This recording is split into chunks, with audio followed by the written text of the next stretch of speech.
Bonjour à tous, on se retrouve aujourd'hui sur une petite analyse d'action et un point sur les marchés. Et la semaine a été complètement différente de la semaine dernière avec, comme vous le voyez à l'écran, sur le CAC 40, une semaine en grande augmentation. Et tout droit, 3,91%, donc vraiment une belle augmentation. Tout ça, ça s'est joué dès lundi, c'est-à-dire que dès lundi, on avait un retournement de tendance qui a commencé à se dessiner sur les actions américaines, européennes, et la bougie côté américaine, elle était tellement verte et tellement belle que effectivement, ça ne, ça laissait présager que du bon pour le reste du côté européen et américain. Et dès le mardi, c'était confirmé, et je pense que le retournement de tendance était à peu près confirmé dès le mardi. Donc voilà pour le CAC. Si on regarde par rapport aux actions européennes, à l'Eurostock 600, 3,14, donc 3 par rapport au 3,91, ça, voilà, ça se ressemble beaucoup, hein, c'est vraiment sur la même tendance. Et au niveau du SP500 côté américain, on va être dans les mêmes tendances aussi, 4%, 4,17 pour cette semaine. Et lui, par contre, il avait fait pareil, hein, la semaine de baisse la semaine dernière, et il vient d'inscrire un nouveau plus haut. Voilà, comme vous pouvez le voir, un nouveau plus haut côté SP500 américain. Ça laisse présager que de bonnes choses pour la suite, hein. Pour l'instant, la tendance court terme, ça paraît être vraiment du haussier, moi, même pas que court terme, hein.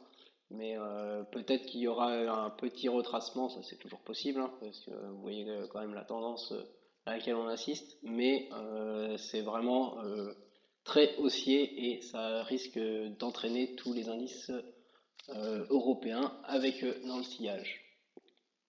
Du coup, maintenant, on va passer sur les quelques actions. Alors, eh ben, les quatre actions, non, les cinq actions, on va commencer par les cinq actions que je vous ai présentées la semaine dernière et qui se comportaient bien malgré une tendance complètement baissière la semaine dernière, hein, parce qu'on avait fait d'abord une semaine de correction, puis une semaine vraiment où on commençait à faire une tendance baissière. Heureusement, ça a été retourné dès lundi. Mais LVMH, on continue hein, dans le luxe. Vous voyez, hein, belle tendance haussière sur la semaine. Et on avait déjà vu que même elle, la semaine dernière, elle se comportait plutôt bien par rapport à l'indice CAC 40. Et bon, LVMH, hein, sur 6 mois, sur un an, c'est la tendance très haussière. Là, il n'y a pas de doute, hein. Il y a toujours des plus hauts bas, des plus bas de plus en plus haut, des plus hauts de plus en plus haut. Il y a peut-être celui-là qui n'est pas encore atteint. J'arrive à le prendre. S'il est déjà dépassé, non, que des éclaircies. Michelin, un peu dans le même style. Regardez, belle tendance haussière sur la semaine. La semaine dernière, on n'avait pas vu de baisse, on n'avait rien vu du tout. C'est pour ça que je l'ai présenté. Pareil, 6 mois sur 6 mois. Bon bah voilà, là c'est moins linéaire que LVMH, mais la tendance très haussière, on va dire, avec un point bas début janvier là, une petite période de latéralisation de mi-novembre à la début janvier, mais sinon, c'est haussier globalement. Vous voyez, ça fait des hausses, des latéralisations, des hausses, des latéralisations. Donc Michelin, très bien. Publicis, pareil, hein, je vous l'ai présenté la semaine dernière. Publicis, on avait eu une petite correction là, mais c'était pas la semaine dernière, c'était presque plus la semaine d'avant. Parce que vous voyez, la semaine dernière, ça a du 22 au 29, voilà. On était presque plus en train de latéraliser alors que le CAC 40 était en train de baisser. Et là, bon, bah, cette semaine, plus 8%, c'est parti à la hausse, pas de souci là-dessus.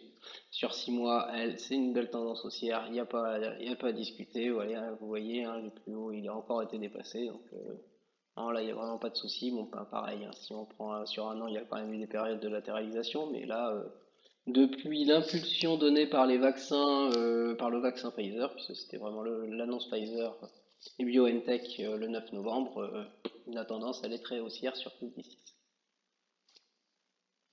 ST Microelectronics, que je vous ai présenté aussi la semaine dernière. Alors là, c'est moins une belle semaine. On voit pas, voilà, 0,15%. Là, ça altérise beaucoup plus.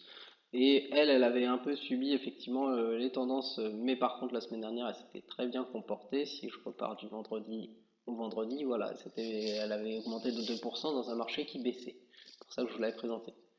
Par contre, sur 6 mois, bah, c'est pas mal du tout. Là, on voit quand même pas mal de plus bas qui augmentent. Les plus hauts, les derniers plus hauts, là, ils ont été dépassés. Alors celui-là, peut-être pas. Donc là, attention, c'est un peu moins beau que sur certaines actions qu'on a vues juste avant. Ici c'était dépassé, mais celui-là pour l'instant on ne sait pas jusqu'où on va remonter, et il y a toujours ce plus haut là qui lui n'a pas été encore dépassé. De toute façon pour l'instant nulle part. Donc bon, les plus bas sont quand même de plus en plus hauts et on risque ici, si on monte un tout petit peu, confirmer cette belle tendance haussière. Et vous voyez quand même que sur un an,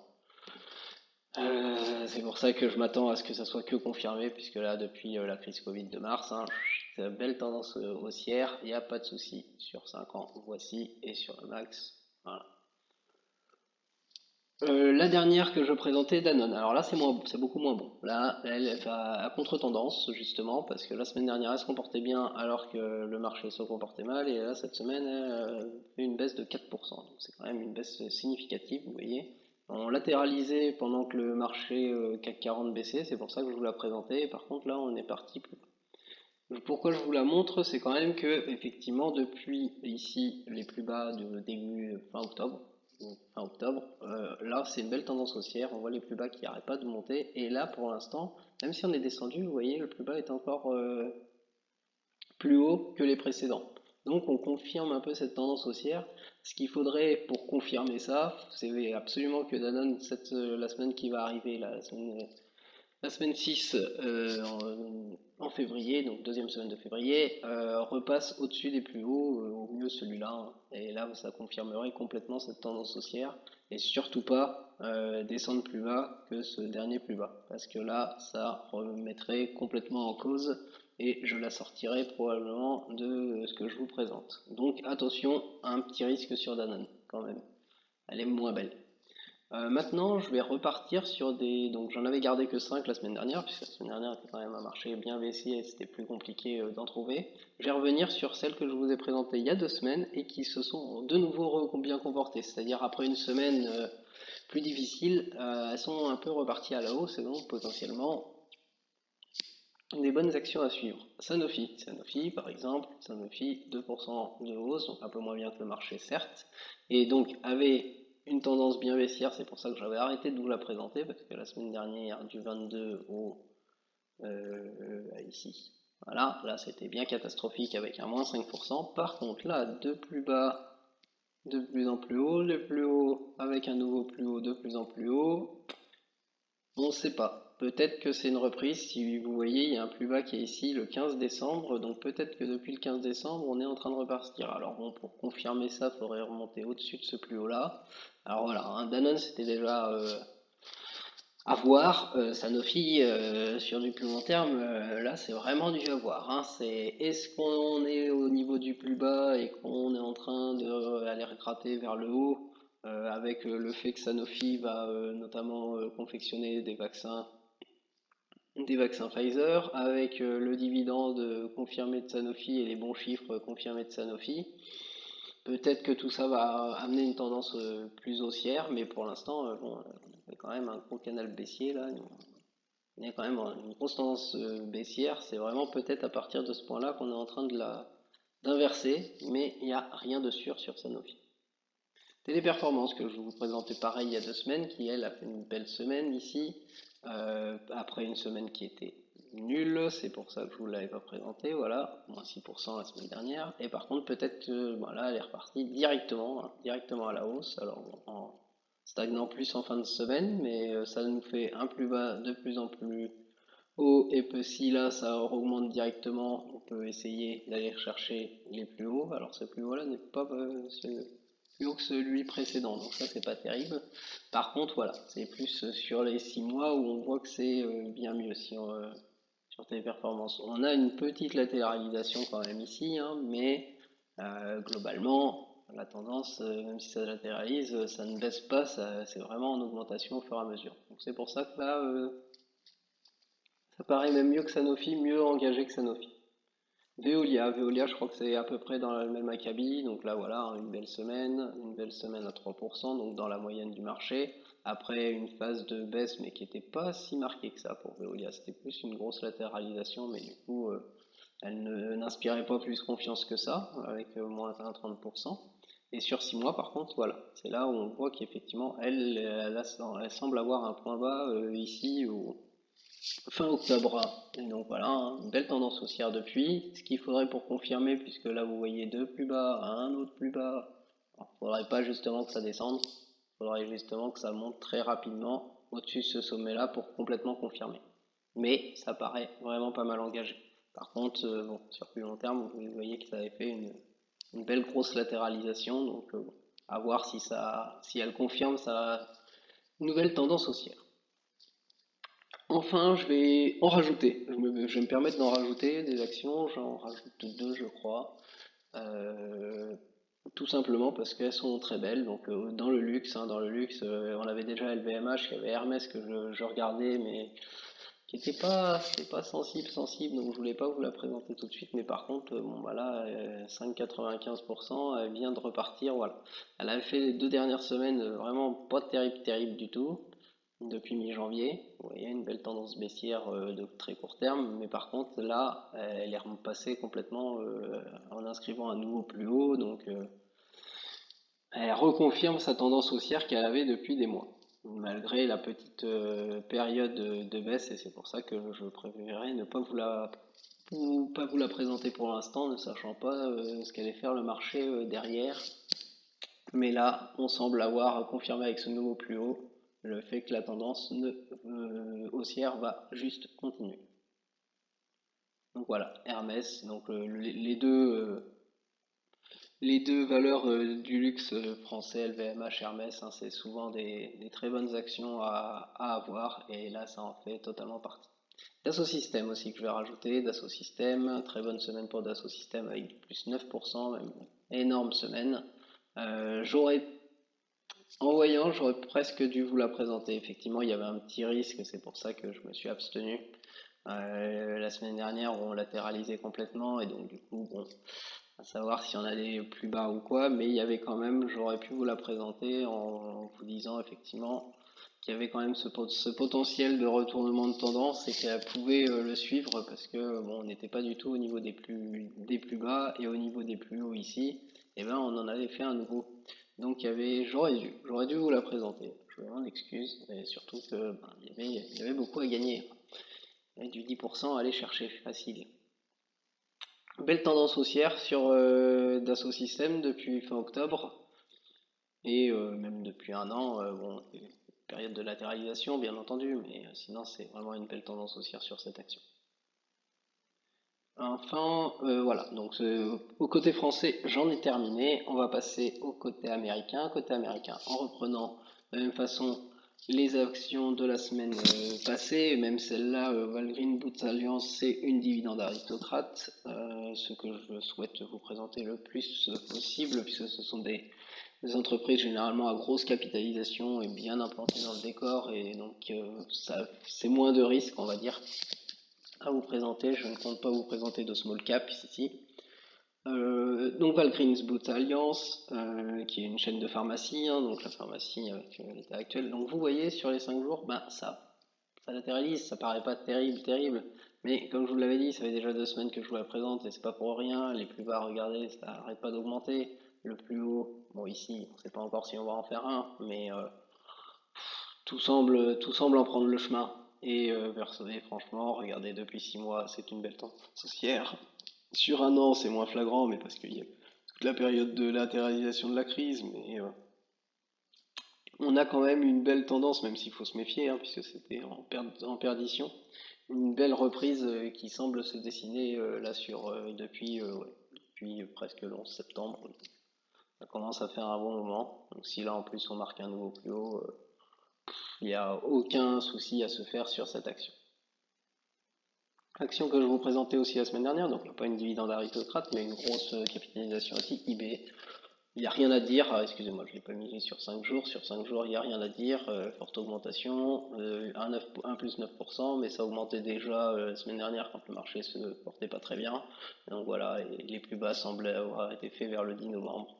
Elle avait fait du contraire, puisque c'est presque une valeur Covid. Elle a fait du contraire par rapport au marché le 9 novembre, mais depuis, il n'y a pas de souci, c'est bien augmenté, et sinon c'est une belle tendance haussière si je vous mets sur les différentes valeurs de temps. Duke Energy Corps, que je vous mettais dans le secteur énergétique aussi, ben voilà, une belle semaine aussi pour celle-là. Et du coup, voilà, je pense que ça parle de lui-même, hein. Plus bas, plus bas, plus bas, plus bas, tout ça, ça monte. Là, ça monte encore. C'est un nouveau plus haut aussi. Et donc, vous en avez plus haut, plus haut, plus haut, plus haut, plus haut. Voilà. Il n'y a rien à dire sur celle-là. C'est très beau depuis cette période-là. Effectivement, hein, là, vous voyez toute une latéralisation qui a duré quand même je pourrais même aller voilà, jusqu'au plus bas ici. Ça a duré quand même du 2 octobre au 12 janvier, ça fait une belle période de latéralisation. Mais vous voyez, c'est même pas une grosse baisse. Si je prends le plus haut ici, mais si je prends vraiment le 2 octobre, on est sur 2% de baisse seulement en plusieurs mois et ben là on vient d'en récupérer tout un tas. On n'a pas encore tout récupéré, on n'est pas à ce plus haut là, certes, mais on est clairement au-dessus du 2 octobre. Donc la personne qui serait rentrée le 2 octobre, vous voyez, elle a déjà 3% de bénéfices. Sur du plus long terme, bah, vous voyez, hein, ça alterne période de hausse et période de latéralisation avec bon, des fois des impulsions, hein, clairement. Mais un marché un peu mouvementé depuis la crise. Mais sinon, voilà, hein, une belle action en hausse. Donc pas de souci à se faire là-dessus. Virgin Galactic, donc pour les vols sur orbitaux, par le milliardaire Richard Branson, dont vous avez probablement entendu parler, bah, elle se comporte toujours bien, hein. Donc elle, ça fait pas très longtemps qu'elle est en bourse, hein, si je ne m'abuse, voilà. Ça fait beaucoup moins longtemps, puis vous voyez qu'il y a quand même des grosses, une grosse linéarisation. Donc elle explose un peu en mode Tesla. Bon, Tesla explosant encore beaucoup plus que ça, hein, mais là on a quand même du 128% du 31 décembre au 5 février, c'est pas rien. Donc bon, méfiance quand même sur ces actions-là. Je vous l'avais présenté parce que c'était une des seules qui se comportait bien la semaine dernière. Mais bon, pour l'instant, il y a pas d'alerte sur cette tendance. Cette tendance est quand même haussière. Moderna pour les vaccins, mais ben ça se comportait bien la semaine dernière, ça se comporte toujours bien. Voilà, le graphique parle de lui-même. Qu'est-ce qu'on a sur un mois? Sur un mois, on a 51% de prix. Et donc, après une baisse hein, ici, mais ouais, est-ce qu'on a fait un nouveau plus haut? Ça ressemble, hein. Oui, un nouveau plus haut. Donc Moderna, il n'y a pas de souci sur la tendance. Elle aussi, grâce au vaccin, elle semble bien partie. Teladoc. Teladoc que je vous avais présenté aussi, ben pareil, hein, c'est très linéaire, c'est très beau. Là les plus bas, c'est très beau depuis ben, pareil, hein, l'impulsion du 9 novembre. C'est toujours pareil, c'est souvent un point de départ, soit début octobre, soit 9 novembre. Et mais par contre, voilà, hein, sur du plus long terme, Teladoc, donc en télémédecine, hein, donc tout ce qui est le secteur de la médecine, tout ça, c'est ça avant on peut, comme on va le dire. Et pour finir, je vais revenir sur deux valeurs dividendes aristocrates, donc pareil, hein, avec des dividendes en augmentation depuis de nombreuses années. Et c'est des actions que je vous avais présentées il y a 2 semaines, mais que j'avais arrêté la semaine dernière, parce que la semaine dernière, avec la baisse, eh ben, elle l'avait subi de plein fouet. Donc, Lowe's Home Improvement Warehouse, une chaîne de distribution américaine. Donc voilà, la semaine dernière, hein, catastrophe. C'est pour ça que je vous l'avais pas présenté. Si on va du vendredi, il faut toujours la valeur de clôture du vendredi jusqu'au vendredi, voilà, on avait perdu 3%, mais bon, depuis, on en a gagné 4,90, un nouveau plus haut, et donc du coup, ça confirme la tendance qui a l'air de se mettre en place depuis mi-novembre. Et sur du plus long terme, bah, vous voyez que elle a vraiment explosé post-crise, hein. Si on était vraiment parti au plus bas, 63%, c'est pas mal. Et là, enfin pour finir, Archer Daniels Midlands, dans l'agro-industrie, là aussi, et pareil, hein, la semaine dernière, je ne voulais pas vous la présenter parce que ben, elle était vraiment tombée alors qu'elle imprimait une belle tendance haussière. Alors, elle est un peu moins belle que l'OVS. Elle a pas récupéré, là, vous voyez, elle a récupéré ce plus haut là, mais qui n'est pas complètement le plus haut, puisque c'est celui-ci. Et celui-là, elle l'a pas tout à fait récupéré, mais presque. Et donc, si elle le récupère, bah, vous voyez, bon, il y a une période effectivement de la réalisation quand même, à certains moments, mais c'est quand même aussi. Il y a quand même ces plus bas là sont plus bas que les nouveaux plus bas. Voilà, si on fait en plus un nouveau plus haut ici, ben voilà, ça fait des plus haut en augmentation, parce que vous voyez que ce plus haut là, pareil, hein, il est bien inférieur, il est déjà bien inférieur à là où on est. Donc voilà, il n'y a pas de souci. Si on est sur un an, ça se voit encore mieux. Une belle tendance haussière, effectivement une petite phase de latéralisation pendant un moment, mais on semble la confirmer la marche en avant. Pas de souci sur les unités de temps supérieures. Bon, effectivement, hein, c'est oscillant ici, mais il y a du beau dividende de 2,78. Effectivement, je ne vous l'ai pas montré sur le WOZ, et là c'est du 1,37 pour l'action. Voilà pour les marchés cette semaine. Bonne semaine à vous, bonne journée, et à bientôt.